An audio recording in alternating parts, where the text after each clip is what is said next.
If your screen is cracked, your touch screen no longer responds, stays black or shows funny lines, this video shows you how to repair your OnePlus 5.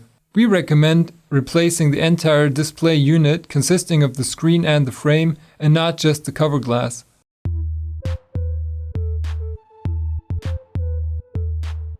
This repair is not very difficult because the display is not glued. The battery is also easy to remove. You need about 60 to 90 minutes. We recommend the following tools: a Torx T1 screwdriver, a Phillips screwdriver, a plastic pick, a plastic spudger, a steel spatula, ESD tweezers, and a suction cup. A heat gun or a hairdryer helps you remove glued parts. You can find the required spare part in the video info. The most important tools, together with our iDoc magnetic pad, come in our repair kit. On our website, iDoc.eu, you can find this guide with detailed photos and videos for each step. Before the repair, do a full data backup and make sure your workplace is clean and well lit. If you have any questions, just leave a comment below. And now, enjoy this fix. Check your spare part for visible damage before installation. If something is wrong, you should not install it but return it to your vendor. First of all, switch off your OnePlus 5 completely to protect it from damage. Press and hold the standby button until the switch off option appears. Tap again to confirm. If your OnePlus 5 touchscreen no longer works, you can also turn it off by pressing and holding the standby button for about 10 to 15 seconds. To open the OnePlus 5, you need a Torx T1 screwdriver. Remove both screws on the bottom edge of the case. They are located to the right and left of the USB port. Store the screws in the same box of your magnetic pad.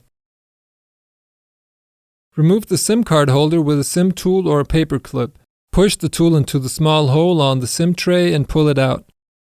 The OnePlus 5 consists of a back cover and a display unit. All the electronics and the screen are installed in the display unit. The back cover is designed as a case.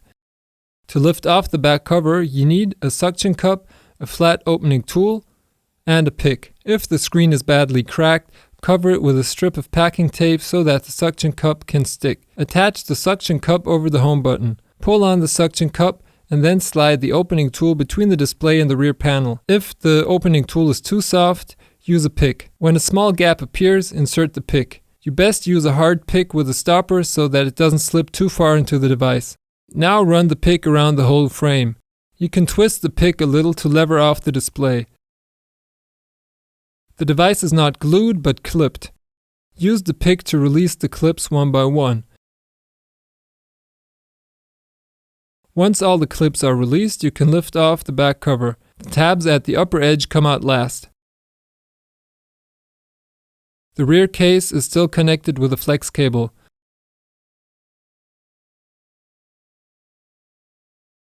Gently fold open the back cover and hold it to protect the cable. The connectors for the battery and the back cover are under a bracket. Remove the screw from the bracket and then remove the bracket. It's latched in on both ends.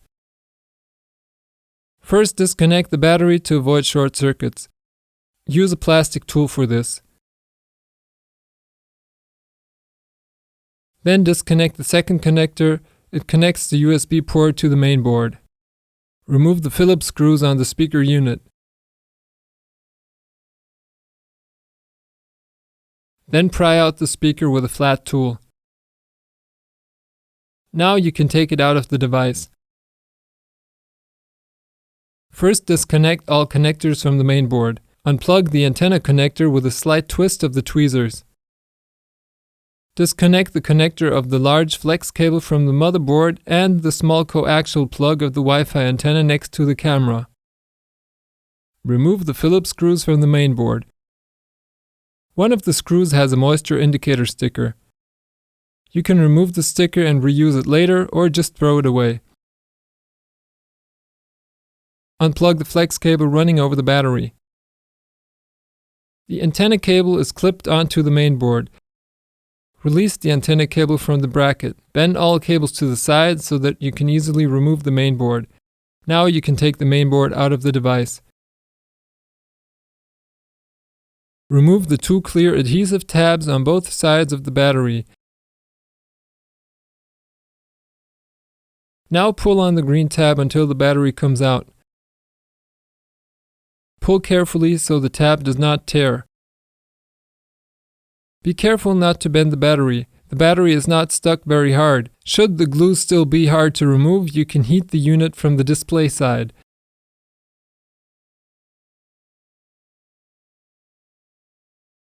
Now remove the long antenna cable from the device. First, carefully remove the contact from the bottom board. For the volume keys, there is still a tape strip over the cable.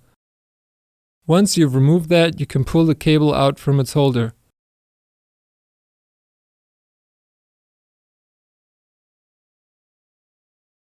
Then remove the small flex cable on top of the device. Carefully slide the steel spatula between the cable and frame to release the cable.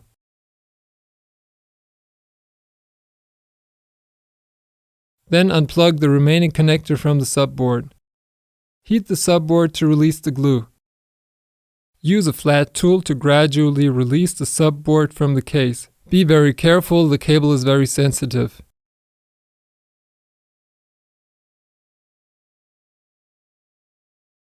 Then put the subboard aside. Next, remove the large flex cable from the device. First, unplug the connector. Then pull off the transparent tape for the battery. You can reuse the tape in the new display.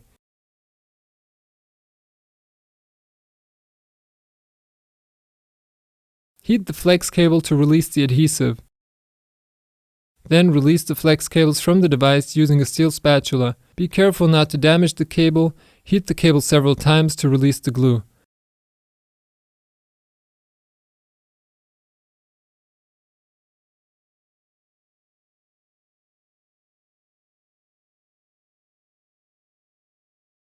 Now check the spare part to see which parts you still need. Your replacement display may already come with a vibration motor, an earpiece, and the flex cables for the buttons. In this case, you can skip to the next steps. The vibration motor is lightly glued in, so you can use hot air again. Then use a spatula to release the vibrator's flex cable very carefully and then remove it from its socket. Take the vibrator out of the device. Pry the earpiece out with a flat tool and then take it out. Remove the tape over the volume buttons.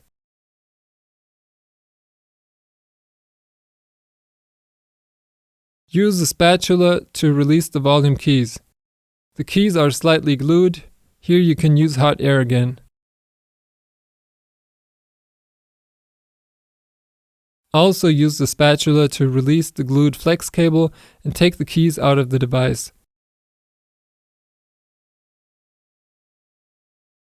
Now do the same on the other side for the standby button. First remove the tape over the cable. Then use hot air and the steel spatula to remove the flex cable for the standby button.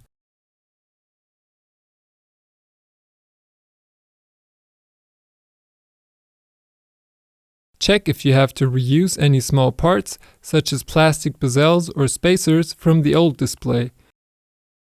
If so, remove the parts from the old display and insert them into the new one. Remove all protective films from the replacement part. We're not using a new spare part for this video because our old display is still working fine. The process is just the same for the new display though.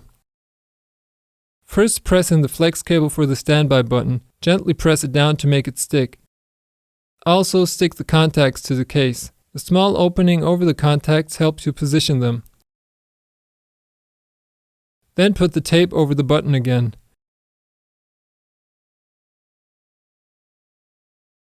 Now do the same for the volume buttons and on the other side. Place the flex cable in the device. Gently press it down to make it stick. Also press in the contacts.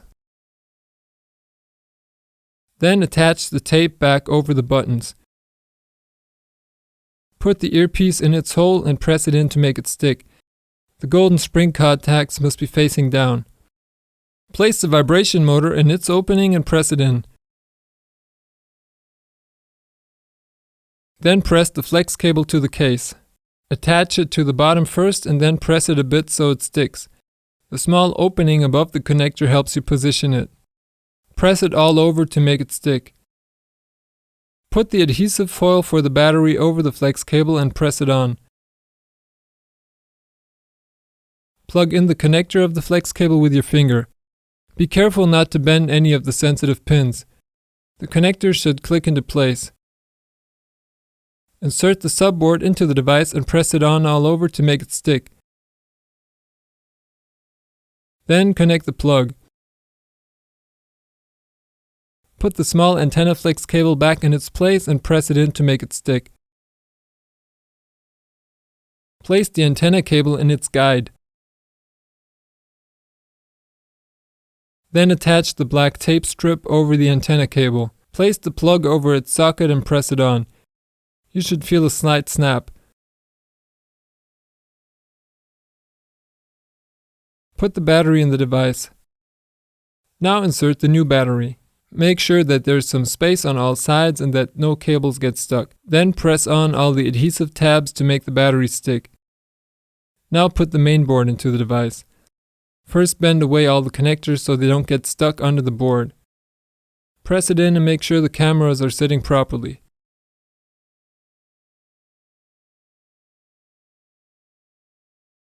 Stick the long antenna cable to its bracket and then plug the connector of the large flex cable to the subboard. Next, fasten the main board with the Phillips screws.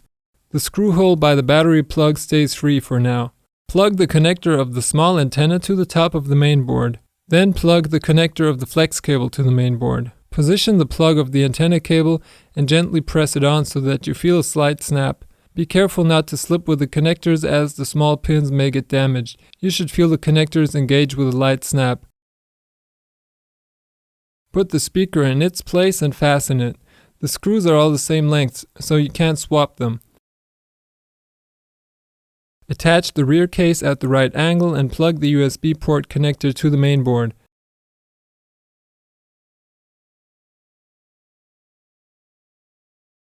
Also connect the battery connector to the main board. Now put on the bracket. Make sure it's latched in on both ends.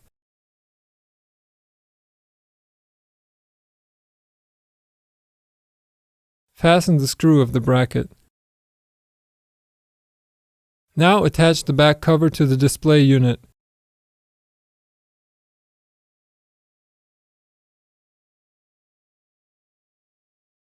Slide in the upper edge first. The back cover has 3 tabs here. Clipping the device together takes some strength. It's best to grab the device with both hands and squeeze the edges together with your fingers. Insert any SIM or SD cards and slide the tray back into the device. Now fasten the 2 screws to the left and right of the USB port. Check the minimum and maximum brightness of the display and check for pixel errors. Drag any app across the screen in a zigzag pattern. If it doesn't jump, the touch function is okay. Also test other functions, such as the cameras, the speaker and the earpiece, using a recording app.